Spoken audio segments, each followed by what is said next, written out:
This is the current federal tax developments for the week of June the 13th, 2022. Current federal tax developments are brought to you by Kaplan Financial Education and by your state society of CPAs. I'm Ed Zollers, and we're going to talk this week about a couple of key developments that went on in the area of federal taxes. As has been true recently, we haven't had really big developments in federal taxes. Things have been rather quiet, but we did have a couple of things this week I thought we might want to talk about. One of them that got regular news coverage was that the IRS has raised the mileage rate effective July 1st of this year. So we'll talk about the 4 cents per mile increase in the mileage rate. That's what got press this week from the IRS. It had been requested earlier in a letter signed by 18 members of Congress. Action has now been taken by the IRS. It is an action they took in 2011. Those of you who've been in practice for a while probably remember that. We had the split year then with 2 different mileage rates. We're going to do it again this year. And then also, we're going to talk about taxpayers who didn't really follow the rules when they changed from the cash basis to the accrual method of accounting, overall method. For the accounting method of accounting, I should say methods, we're talking about tax. Basis is what you're talking about when you talk about general accounting concepts. We're going to talk about, though, the cash method of accounting and accrual method. They didn't file their 3115, and you might think, well, no harm, no foul. They got away with it for a number of years. We'll talk about why in this case there was actually a request for private letter ruling to try to get the IRS to allow them to make the election years after they should have. Discuss a little bit about why they didn't get the ruling, and then also discuss, what some of the consequences may be, as well as why was anybody asking for this ruling? Because frankly, it's not something, which I'm sure people will tell me, that they've been in practice for years. The IRS has never on exam gone back and checked 3115s to see if they were filed.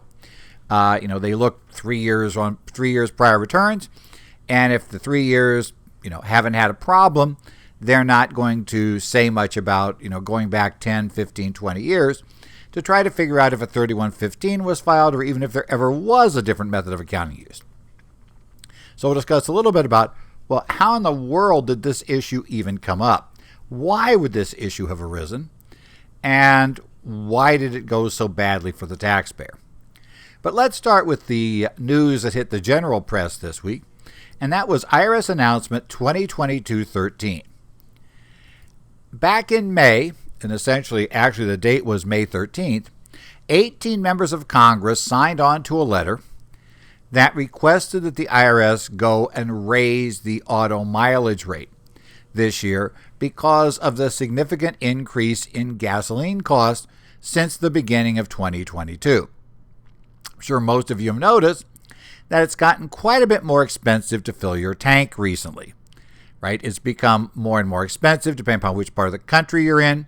The cost per gallon can be running from, if you're in oil country, I guess somewhere around $5 a gallon, up to $7, $8, $9, some places $10 a gallon for a gallon of gasoline. And that's significantly higher than what we had just a few months ago.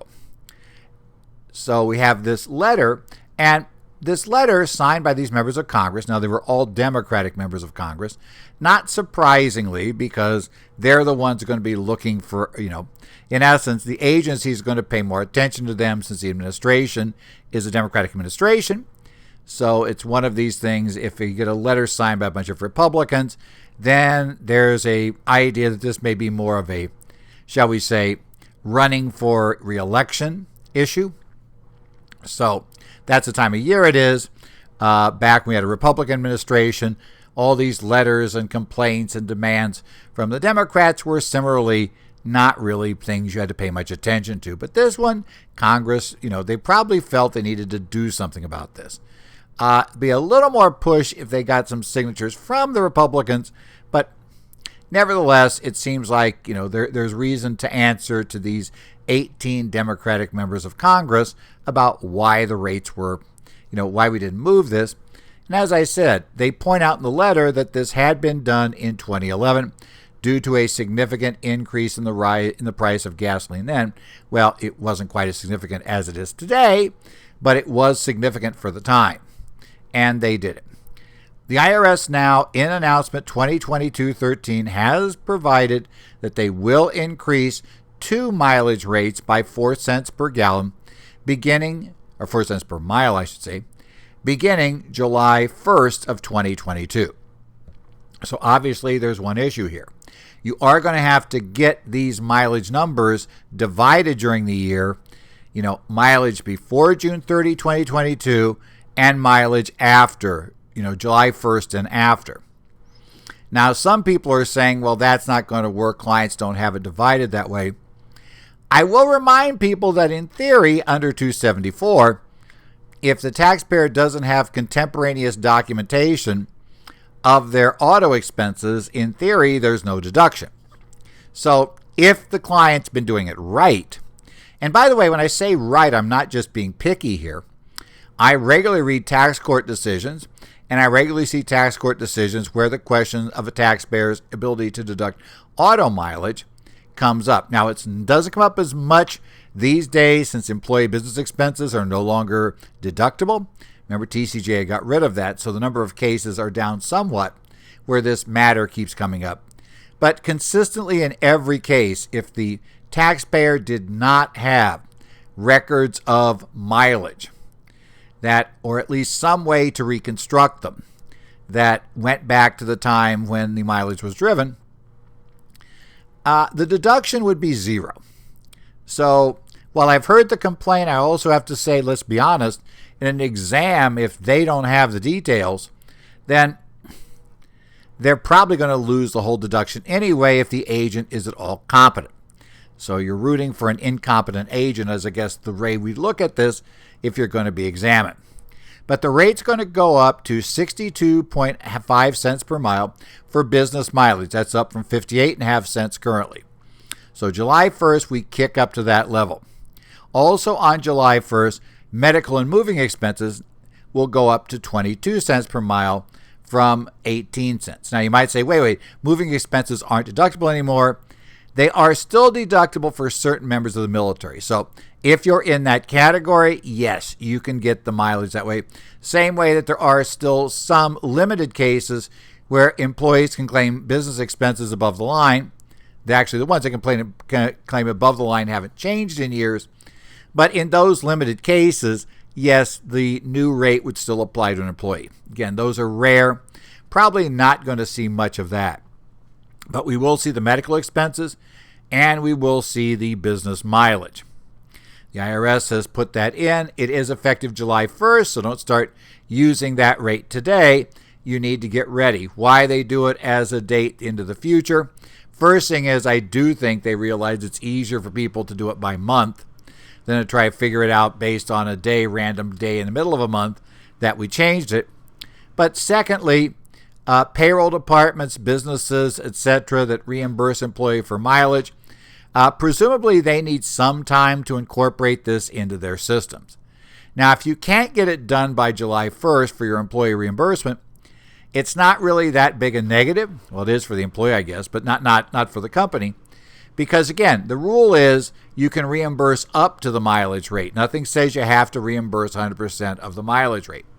But presumably, most companies will want to be reimbursing at that rate because most of your employees have read about these new rates. So, obviously, the rates come in. Now, there is one other category of mileage, which is for charitable contributions. But as is noted by the IRS in the actual document that they release, the charitable contribution is fixed by the statute. Internal Revenue Code Section 170I has that at 14 cents per mile. That one, if Congress wants to change that, Congress has to pass a law to change it. That has not been changed for a long time. So I wouldn't expect to see any movement on that anytime soon by Congress. Maybe somebody will figure it out. Maybe the fact that they now have this notice saying that, and it'll be published, that the law fixes that one, instead of setting it based on IRS computations of, related to cost of driving. And the IRS does point out in their news release that came out with this announcement that, we do, in essence, it's not just gas that goes into these computations. We look at insurance, repair costs, etc. So it's not as simplistic as just saying, wait, gas has gone up by X percent, X times since the beginning of the year, so the rate should be, let's say, 2 times or 3 times what it was prior. Now, that's not how it works, because that's not all the cost. So that's the reason why the increase is only the 4 cents per gallon or 4 cents per mile that we have. But it is something that's useful. You should get this notice out to clients that are impacted if you're in public accounting. If you're in private accounting, then you probably want to get this incorporated into your business systems so that you can start doing it correctly as of the 1st of July. Next up, and as I said, this week not a lot's going on, but I wanted to discuss with you Private Letter Ruling 2022-23011. This came out on June the 10th, and this is a private letter ruling looking for relief under Regulation 301-9100-3, or 301.9100-3, for a taxpayer who failed to attach to a tax return or send to the IRS, basically means we didn't fill it out, Form 3115 for approval of a change of accounting method, automatic approval in this case, when the taxpayer went from the cash basis of accounting to the overall cash method of accounting, I'll say that correctly, to the overall accrual method of accounting for tax purposes. As I said, basis is the accounting term, method is the term for tax. So let's talk first about what exactly are the accounting method rules. Well, the basic accounting method rules are found under Section 446. And 446, what accounting method is, let's talk about that first. An accounting method is something that affects the timing, but not the amount of a deduction or income item. So, for instance, let's talk about cash method versus accrual method. Under the cash method, I recognize revenue when I receive the cash payment for whatever it is I sold, be it normally a service, because cash method works there is allowed for many, many more service companies that are much larger. But it could be product these days, especially with the small business accounting rules. That means that when I get paid, that's it. There's no bad debt expense because we don't pick up, we're not picking up a receivable when it's billed out. We're waiting for the cash to come in. And by definition, in a bad debt situation, the cash never comes in. So that's why it's a bad debt. On the accrual basis, we record that revenue as soon as we essentially bill it out. We have the right to bill and we have the right to bill it out. So as soon as we have the right to bill it out, that's when we pick it up on the accrual basis. Over time, and again, as I mentioned, with accrual basis, we also have bad debt deductions, which means that if it turns out that some of those receivables are bad, which almost certainly some will be, then we will go ahead and back those off as a deduction later. But over time, you're going to get exactly the same revenue. From the start of the business until the business terminates, the lifetime revenue of the business from start to when it shuts down is going to be exactly the same reported on the tax returns, or I should say that plus reduced by the bad debts, a few other little adjustments there. So on the accrual basis, it's a little more complicated because there's returns, allowances, and other things that will probably adjust it. But roughly, we're going to have the same revenue, right? At some point, we're going to be the same. Ultimately, the same overall income would be reported on the cash basis or the accrual basis. Similarly, if you depreciate an asset over 5 years or over 20 years, you're still going to deduct the same amount over the 5 years and the 20 years, right? Ultimately, the cost of the item will be recovered, just how long it takes. So that's the concept of a method of accounting. Under 446E, if you want to change your method of accounting, you can't just willy-nilly change them at will. You have to request the IRS's permission to change the method. Generally, you set your method when you first start doing something, And normally you do it for 2 years, and that establishes your method. If you do it for 2 years, you do something consistently for 2 years, that generally establishes your method. It's kind of a rough and ready rule if you have a choice of methods. If you only do it for the 1 year and then do something different, you can argue that was a mistake or an error. But when you do it multiple years in a row, the consistency is what proves your method. So you have a method. Again, you must have the IRS's permission if you want to change that method. Something that's counterintuitive to many is you need that permission even if you're making a change from a not permitted method of accounting to a permitted or even required method of accounting.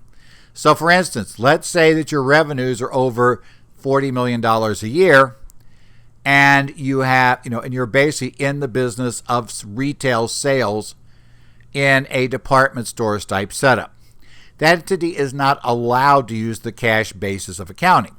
Under the law, under 448, basically at that size, certainly a corporation, and generally under the rules for inventory and accounting methods in general, something where merchandise is a material income producing factor. I know everybody says it is inventory, but if you actually want to make it make sense, think of merchandise, because we don't worry about inventories being around at the end of the year. We worry about whether merchandise are a major part. Things that would be inventoried if they were around at year end, that's what we consider when we talk about inventory as a material income producing item.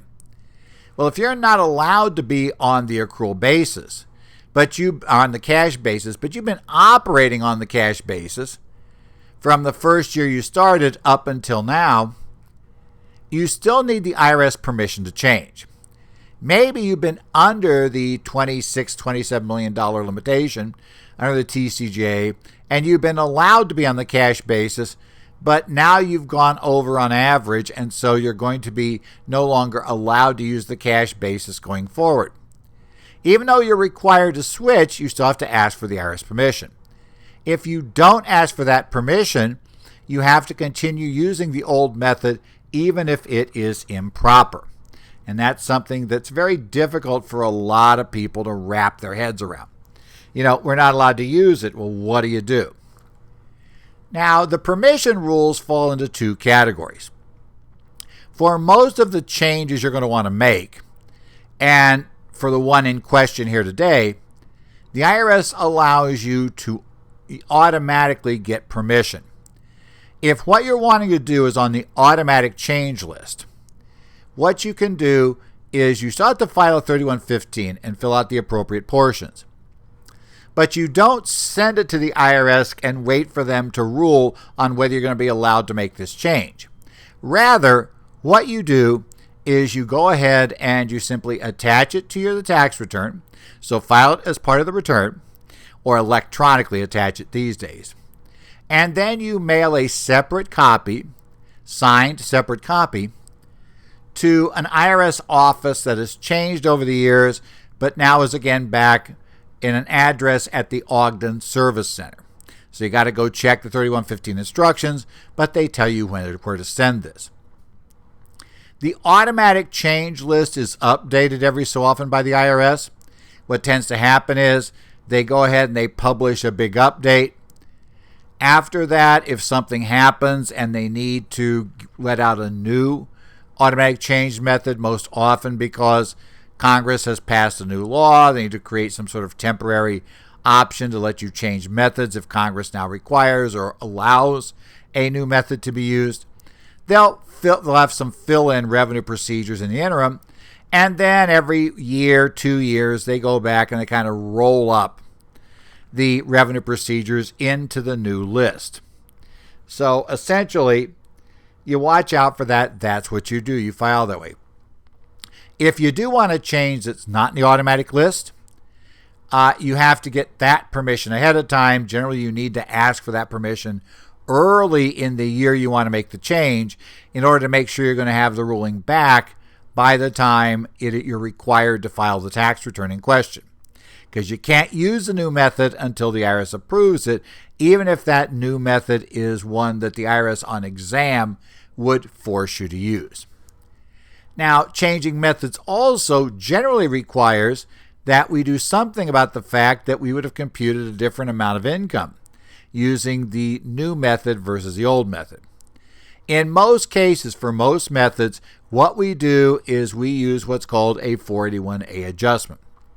And that means we effectively go back and look at the income reported to date under the method that the taxpayer's been using.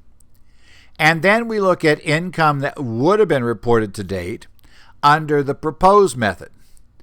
And if the new method, right, let's say we would have reported more income under the new method than the old, well, that difference is taken into income over 4 years, beginning with the year of change. Now, if it is less than $50,000, it can all be taken into account in the year of the change, just for administrative simplicity. If the number is negative under the new method, we would have recognized less income than we recognized under the old method. The negative adjustment is all taken into account in the year of change. As I said, we have to have the IRS permission. Now let's talk about the taxpayer situation. In this case, apparently many years ago, the IRS doesn't really tell us how long ago in this ruling, but they do indicate that this request for letter ruling relief came well after the year of change. So we're going to assume, I think, it's probably safe to assume that we're talking about multiple years and probably at least more than 3 years back. So the statute would be closed on the IRS being able to assess tax for the year of the change. What the taxpayer had been doing, they had been reporting on the cash basis of accounting.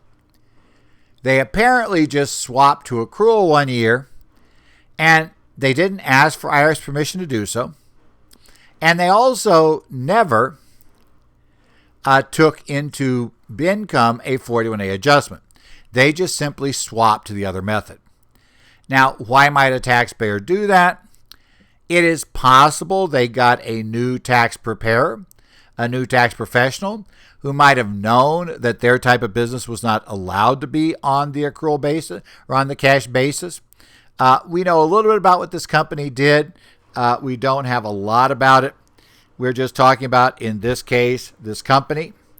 Let me get my stuff correct. That what this company did, the taxpayer's facts, is a full-service production company for activity. It's, you can read into that a few possibilities. I mean, it could be a production company for drilling oil. It could be a production company for television.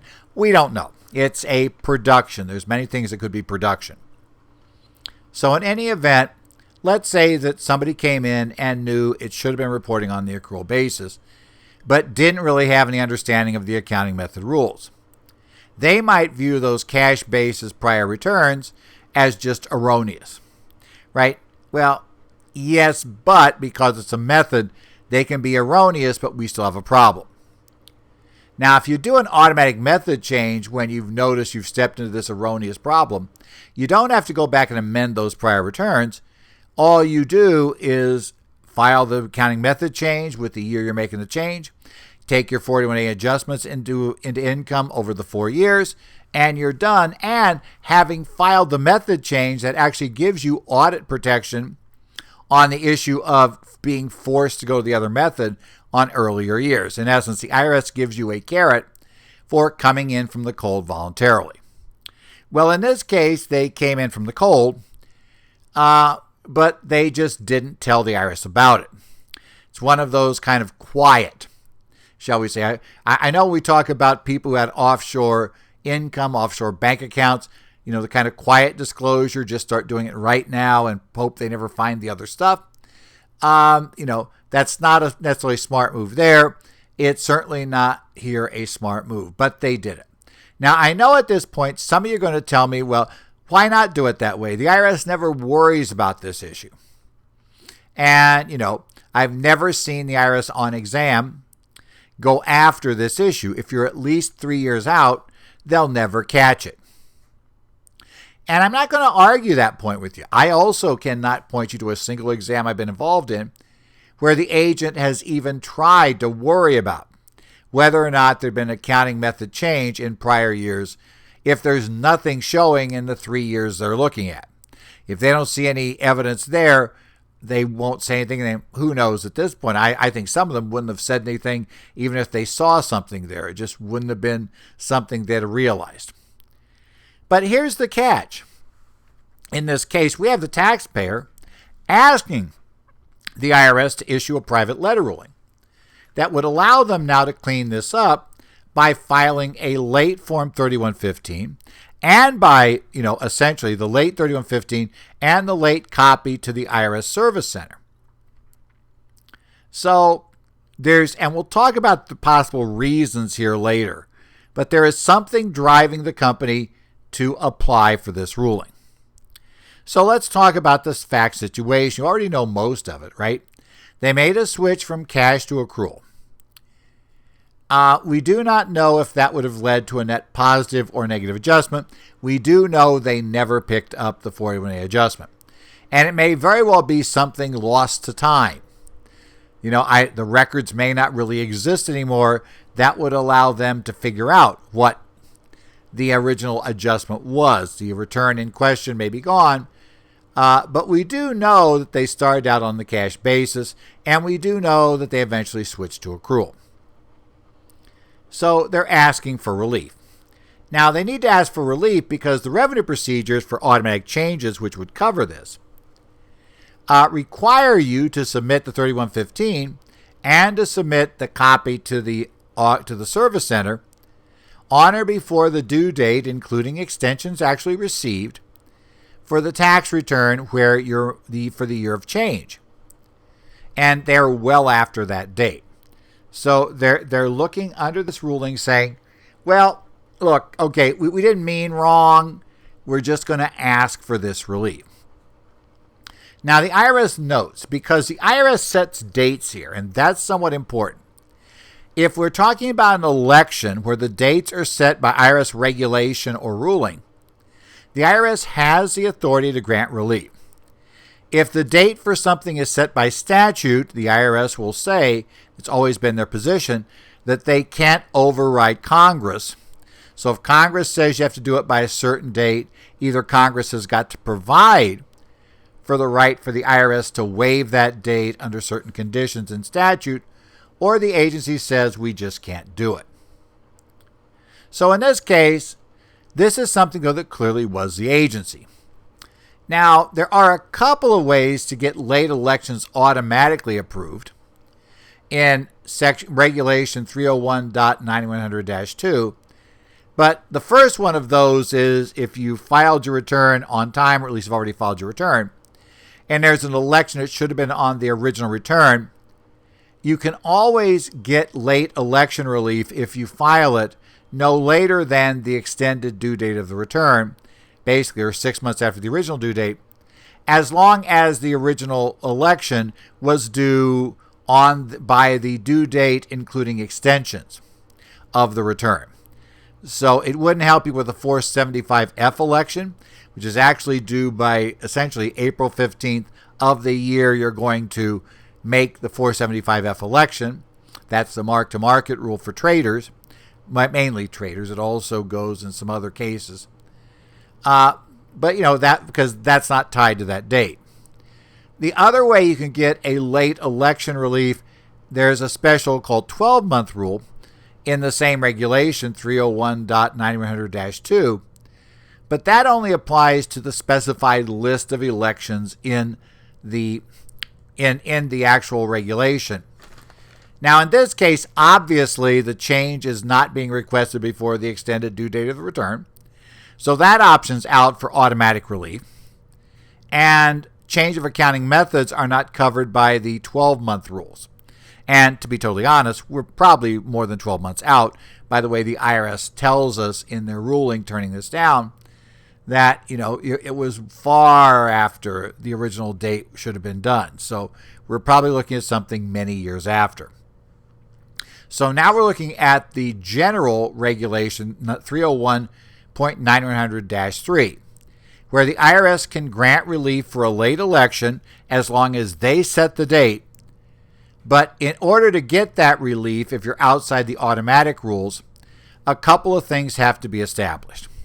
And basically what the reg says to start is that the taxpayer, in this case, has to show that the taxpayer acted reasonably and in good faith and failed to make the election timely, and that the granting of the extension to file the election will not prejudice the interest of the government.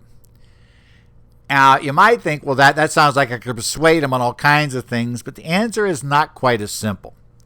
It's not quite as bad as it might seem, because you're going to find that the interest of the government prejudiced argument isn't as broad as you might worry, but it is still an issue. But the first thing you got to show is that the taxpayer acted reasonably and in good faith. Now, there are some ways that the IRS is, if in essence you're deemed to have acted reasonably in good faith, if you request relief before the failure to make a regulatory election is discovered by the IRS, you fail to make the election because of intervening events beyond the taxpayer's control, you fail to make the election after exercising due diligence because you were unaware of the necessity of the election. And by the way, that's going to be judged by the taxpayer's level of knowledge. A CPA, is going to, let's say a CPA firm who's a tax firm is going to have a lot higher expected level of knowledge about these things than, let's say, somebody with that never graduated high school, who's operating some sort of, restaurant, who, may not have any sophisticated business knowledge whatsoever. They're going to be allowed a lot more leeway in that regard. Also, if you reasonably relied on the written advice of the IRS, or you relied on a qualified tax professional, including a tax professional employed by the taxpayer, and the taxpayer professional failed to make or advise the taxpayer to make the election. Now, in this case, the interesting aside is the only one of these that could cover, they did apparently come to the IRS before the IRS discovered no election has been made. But they didn't really have any of the others. And that turns out to be a bit of a problem. The issue in this case is because there is a set of cases where the taxpayer is deemed not to have acted reasonably. And that's if they seek to alter a return position for which an accuracy-related penalty has been or could be imposed under 6062 at the time the taxpayer requests relief, and the new position requires or permits a regulatory election for which relief is requested. And that could be an exposure here if they simply were not allowed to use the accrual basis. Right? Cash basis would have been subject to penalty. And if the year is closed, then they have no real way to do it. If they were informed and all materially expect the required election and consequences and chose not to file the election, that's also a bad fact. They waited until too late. Or you use hindsight in requesting relief. And if the specific facts have changed since the date of the election, it's presumed, essentially, that the decision to seek relief, involved hindsight. You've got to have strong proof to show why it didn't. Now, to be honest, the best way to clear this hurdle is to get the taxpayer's advisor in the year in question when the election was not made to either admit they screwed up and didn't make the election, or admit that they never, the taxpayer depended on them for advice in this area and they failed to tell the taxpayer about the election. In this case, we have no such facts being submitted. So that could be a problem in this case, because that's usually the way it's most successful, because seeking the advice of a tax professional is also pretty much deemed to be evidence the taxpayer reasonably attempted to figure out how to do things and just got bum advice. Now, the other catch is at the interest of the government. Generally, that's going to be a problem, because the interests of the government are ordinary prejudice of a taxable year in which the regulatory election should have been made, or any taxable year that would have been affected by the election had it been timely made, are closed due to the period of limitations before the request for relief was granted. That's likely a problem here. And also, it's also deemed prejudiced, except for unusual and compelling circumstances, if the accounting method regulatory election for which the extension of time requested is subject to Regulation 1.446-13I, and it requires a 41 election, or would require one. That is very much the problem here. It required one, and probably even worse for the taxpayer, they've never made it. They never actually did the 41A spread. They kind of just skipped over that and just suddenly reporting accrual after previously reporting cash basis, and kind of skipped the issue. And they note that unusual and compelling circumstances are determined on a case-by-case basis. Ultimately, in this case, they felt that there was no such compelling case being made here, right? What they concluded was the taxpayer failed to demonstrate that the government's interests are not prejudiced. So while they did come in from the cold before they were caught, so under that side, we can say that they'll meet the threshold to be deemed to have acted reasonably. They came in before the IRS caught them, so they were voluntarily coming in. The problem was it was a change of accounting method, and those you don't tend to get relief from late. You're just not supposed to change the method. Now, you might ask, well, what's the consequence at this point? I mean, what's the IRS going to do? Well, what the IRS can do, and I've been thinking about this, and again, the letter doesn't explain what's going to happen, but it seems highly likely that the IRS would go back to the first year that's still open for assessment of tax. And since they should have been reporting cash basis, they're going to go ahead and force them to report in the first open year as income the accounts receivable that were on the books in the last year they filed on the accrual basis. Despite the fact that those were taxed on the prior year return, they're going to want to see them taxed again because, in essence, you just include them in the wrong year. Tough luck. Now, you might say, but won't that be offset by their payables? And you might think it would, except there is a problem in the law. And that is, generally, either the taxpayer or the IRS can get relief from the statute and be able to force somebody to allow a deduction or to deny a deduction, right, or pick up income. Various things could happen.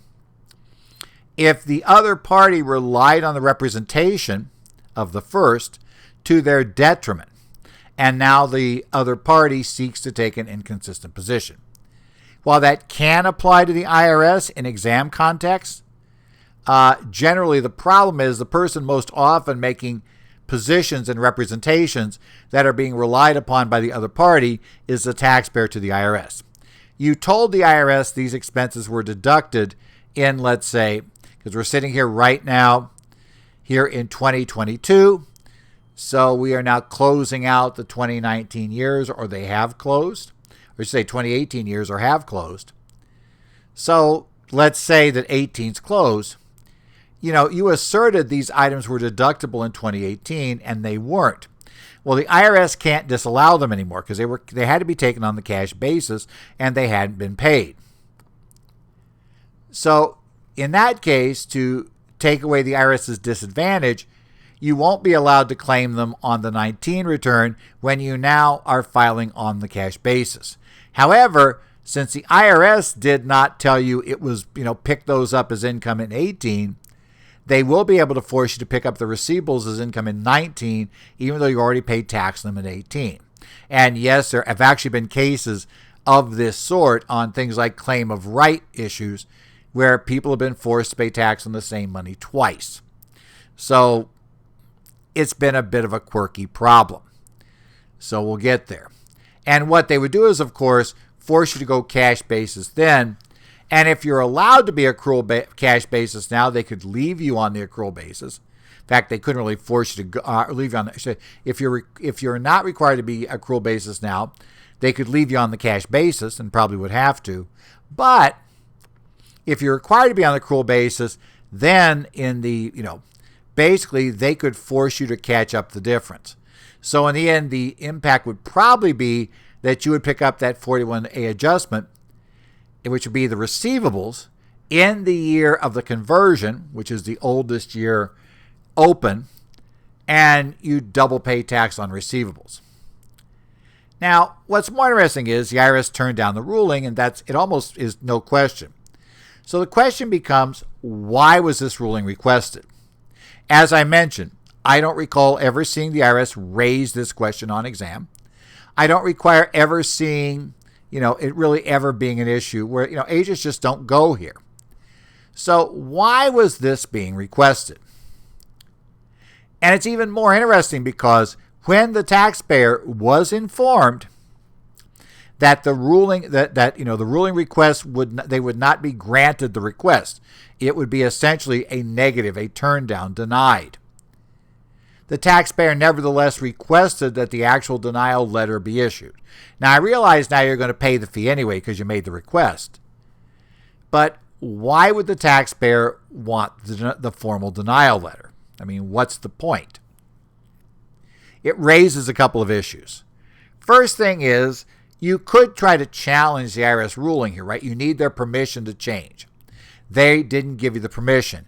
You could, I suppose, be using this to prove they won't give permission, and then to go back and ask the courts to rule that the IRS acted arbitrarily or capriciously in denying your relief.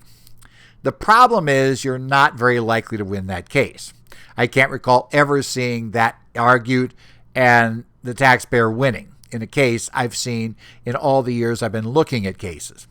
So it doesn't seem likely. There's a lot of discretion here. You clearly fouled up.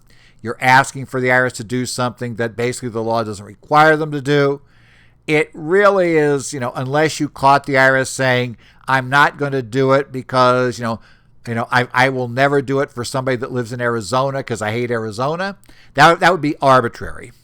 So maybe a case like that, but other than that, you're probably not going to get that ruling. So now it comes up to a better question. And also, why are we asking for it? There was nothing here suggests there was an exam going on. It clearly, they would have said, yeah, the IRS caught the problem first. There was an exam going on. You can't really come in then from the cold. And anyway, it would have probably been a TAM at that point, a technical advice memorandum, in the exam about whether it was okay. So, why was this issued? Why were we asking for it? Well, there are a couple of possible reasons. One of which is, I guess, is less likely but possible, is that a new tax professional may have been brought in by the firm, brought in by the organization who discovered the problem. That, oh man, years ago they'd been cash basis to start. They switched to accrual. They never got permission, and they never actually filed the form. Now, I will say a tax professional who discovers that has a problem because you may want to back out of that because you have no good way forward. And the taxpayer is probably going to fire you if you insist they get it corrected, this is one method you could try, but obviously it doesn't work, after which then what? You'd have to go back and do we're on the cash basis, pick it up, and then do the 4-year spread and pay tax on the receivables. That doesn't seem to work too well. I mean, it's possible you could have gone that route. But since the IRS won't give you the ruling, seems like you wouldn't ask for it. You just go that route if you're going to really want to use that firm. And otherwise, you just say, forget it. Okay. I think a more likely, plausible explanation, though clearly it could be many other things, is if a prospective buyer is doing due diligence and uncovers the problem. Well, a buyer doesn't like to take on contingent liabilities, doesn't want to risk being a successor, where you took this, and these liabilities were out there and you knew or should have known about them. And so we're going to come after the assets that you took that shouldn't have been there. So they may very well be concerned about that, and buyers tend to be concerned. And a buyer won't really care about how unlikely it is that the IRS would assert the position. If I'm a large company buying a small company, I generally have much better bargaining power. and I really don't want to take on risks I don't need to take on. So at the end of the day, discover this, I might say, sorry, you got to get this fixed. Now, again, seems like you could have proposed fixing it by, we'll record the receivables this year, we'll make the change going forward. You could have got an IRS letter ruling blessing that transaction. But that's not really what they did, at least right now. This is what we've got. So why would we want a negative ruling in that case? It may very well be that we're looking at somebody's going to have to write the check. And it may be that, the company taking over, the buyer, wants this thing fixed and to bolster their position. So they're saying, we're not going to do it. And it may be that the company that was to be acquired or is being acquired would look at recovering the cost of this from the advisors who, in their view, now fouled up. And that could be the new successor advisors too, because here's the problem. If you go along with this, and you're aware of it, or you should have been aware of it, then you've essentially blessed it. Like it or not, you said, well, keep your head in the sand. Nobody's found anything yet. That's great unless it doesn't work. And since you advised them it was fine to put their heads in the sand, and now they're writing these big checks out for taxes, then they might want to pursue that third party. And it could very well be that an insurance carrier for that party is first attempting, you first got to attempt to get the relief done by going to the IRS and asking for late relief to get us out of this. And we want to have that denied as proof the IRS won't offer the relief. But in any event, it does show why it's important to follow these rules, even in areas where you might say, well, I'm a practical person. As a practical matter, the IRS never worries about this. That's true. As a practical matter, they really don't in this case. But the real question you got to ask yourself is, but why does this ruling exist? Why did somebody ask for it? And why did they absolutely insist that it come out and say the IRS denies the request? And that tells you that your risk might not really be the IRS.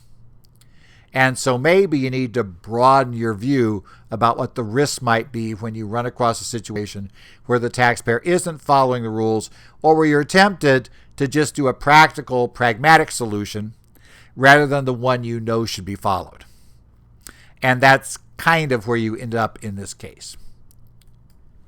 This has been the current federal tax developments for the week of June the 13th, 2022. Here in Phoenix, we're got to 112 at least today, and there's still time left in the afternoon, so we may get higher than that, but I already saw a note that we tied the record of 112. So it's toasty here now, getting that way.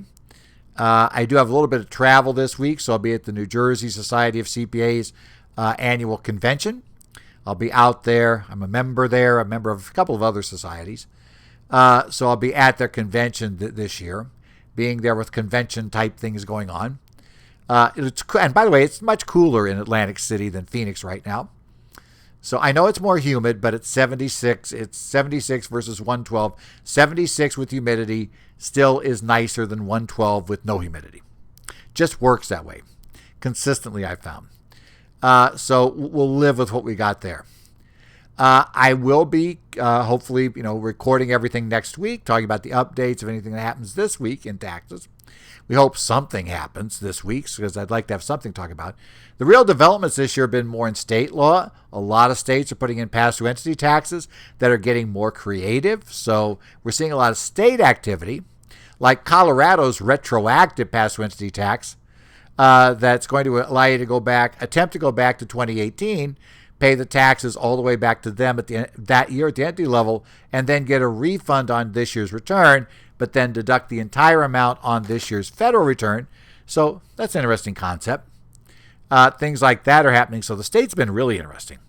But the feds have been very quiet this year, and just kind of depends if we ever get a tax law. And probably we're not going to get one before the summer recess because if you're not aware, the Senate is tied up dealing with most likely a vote on the on a compromise gun bill on red flag laws, things like that. If you hadn't heard here, I'm recording this on Sunday, and it was just announced that they have apparently an agreement of sort in the Senate that appears to have 10 Republicans that are part of the group that is pushing the compromise. If that's true and all Democrats were to vote for it, that would be enough to get it out of the Senate, although it will take a while because there will be those opposed to it who are going to at least slow it down. So the catch with all that is, even if Congress was currently trying to pass a tax bill, which they're not moving very fast to do anyway, it's likely it's not going to be done until after that. When they come back from the 4th, they have very little time before they go on August recess. And after August recess, we're seriously in election time. So the odds we see a major federal issue come out here soon, not great. We might see more happen after the election.